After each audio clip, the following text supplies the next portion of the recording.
Hello, ladies and gentlemen, I am the Grand Cat, and it's time for number 4 on our Christmas countdown list of the top 25 favourite wrestlers of the Grand Cat. And this one was a really difficult one. These top 4 were all really difficult because all 4 of them could have been number 1, and I argued with myself for a decent amount of time to try and put these into an order. And number 4, it begins with a U. Because I say it begins with a U, I feel like you can pretty much guess that it is not the Universal Championship, it's not the Unicorn Horn, it's not Umaga, it is not the Ultimate Warrior, but he does have an urn. It is The Undertaker, the Dead Man, Big Booger Red, as he was once called, the American Badass. Yes, how can you deny the worthiness of The Undertaker in the top 25? I mean, could easily have been number 1. He was my favourite wrestler from a very long time ago, and I mean, when I first started watching wrestling, it was at the tail end of 98 and the very start of 99. The Royal Rumble 99 was the first pay-per-view that I stayed up live to watch, and at that point, the Ministry of Darkness had just formed, and it was going to go into the corporate ministry, and of course, Undertaker was one of the main event stars there, and I mean, over the years, over the decades, he was always there. He was always around. He was around from before I started watching wrestling.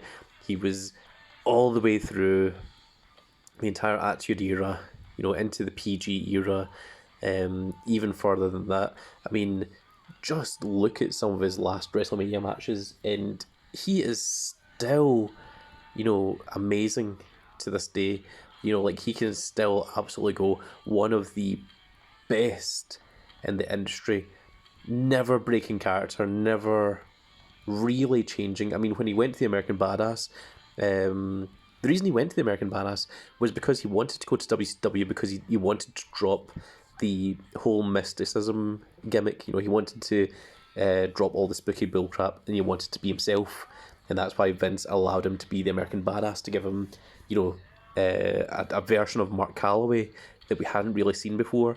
There was like the biker version of The Undertaker that was just, literally just an American badass, which redefines the character of him in, a completely new way. And then he also like came back as this version, as the Undertaker version, when he was against Kane, I believe. I think it was a buried alive match that he had with Vince, and Kane helped bury him, and then at that WrestleMania, Undertaker came back.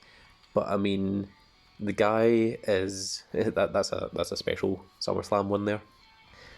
But Mark Calloway is really just an absolute icon of the business. There's no other way to describe him. I mean, he is arguably the best. He's a big guy. He's got a lot of strength.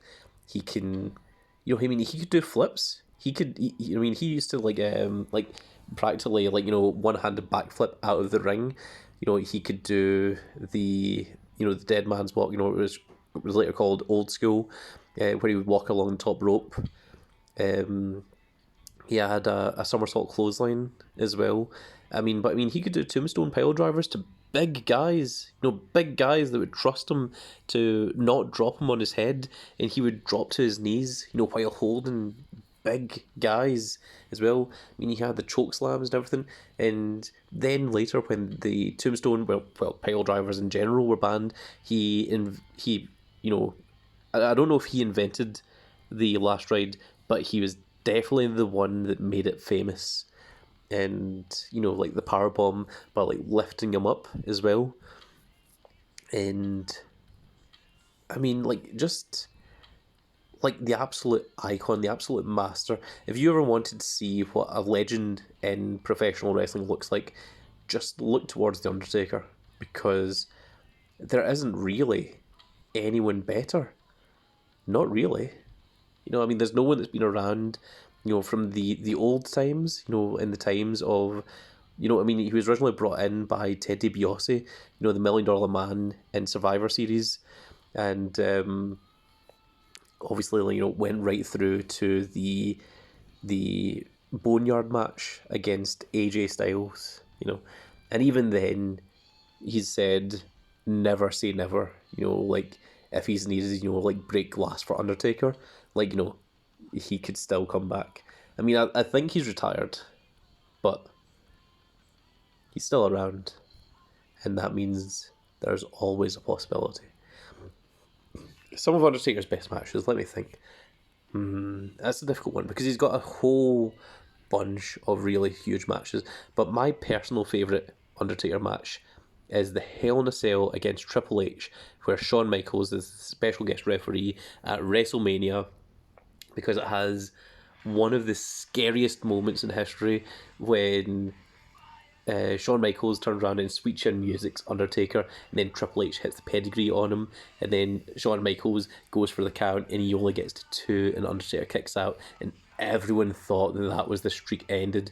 You know, it was ended by the DX finisher, and it's like, oh my goodness. You know, it was so scary, so horrifying. And then when the streak came to an end, it was in a mediocre match, and Undertaker got concussed early on, so it didn't have the grandeur that it should have, especially after everything that it went through.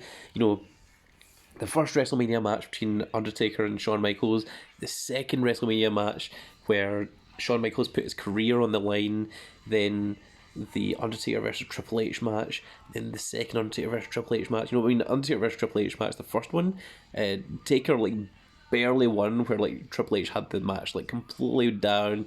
You know, he was like, just stay down, you know, and everything. And then Taker like locks in the Hell's Gate, and that's how Triple H wins. And Triple H says that he walked out of there and Undertaker was taken out on a stretcher. So, you know, that's how it got to that point. But then the Undertaker versus Brock Lesnar, it was just like not special at all. No one was paying attention to it. No one thought Brock Lesnar was going to win. They thought it was just like, oh, okay, this is just another Undertaker match, you know, for the streak. And lo and behold, Lesnar took it, and you're like, oh my god, why? It still bothers me to this day that, I mean, the streak, I think, was a bigger thing than the title or anything. But Undertaker has said a few times that he wanted the streak to end because he didn't want to be remembered for the streak. He didn't want the streak to be bigger than him. He wanted to be remembered as the Undertaker, the dead man, you know, the leader of the ministry, you know, the American badass, you know, big Booger Red, as good old JR would call him. You know, just everything about him is absolutely fantastic. I can't think of any really bad points that Undertaker was around. There was a couple of times that Undertaker was injured, and he was really good at hiding it. There was a point where he was teaming with Big Show, and it was called the Unholy Alliance, and Undertaker would sit ringside on commentary and just have Big Show win the match 2-on-1, and that was because Undertaker was injured, but he still talk. And I think it was a groinal injury, actually. I was going to say, like, I think it was the leg, but I think it was that, and I think he got that in a match against X-Pac, I want to say. I think it was X-Pac and Kane against Big Show and Undertaker. I think that was maybe what it was. And it was when Undertaker was kind of fighting for, you know, the control of Kane's soul. You know, he wanted Kane to be back. And I mean, just look at pretty much every Hell in a Cell that Undertaker was in.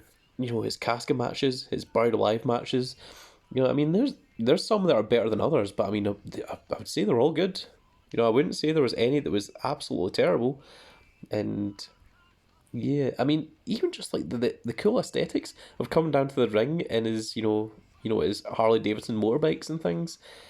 I mean, if we're talking entrances, I mean, Undertaker's entrances. you know, like, everything, like the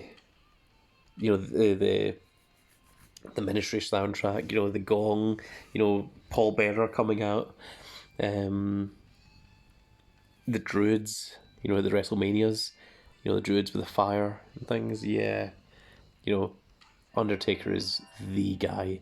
And I mean, I could have easily had Undertaker at number one. Easily. But I had to make a list, and I've got three other people that just barely placed above the dead man. And even at that, I'm not sure. Even at that, I'm still questioning myself to this point of recording this video and saying, is Undertaker actually less than these other three guys? And if you want to see who these other three guys are, you need to give me a like, share and subscribe, and you need to click that notification icon so you see when this video goes up tomorrow at 8 AM Greenwich Mean Time. That is British Standard Time, and we will see you all in the next video for the top three. Goodbye, everybody.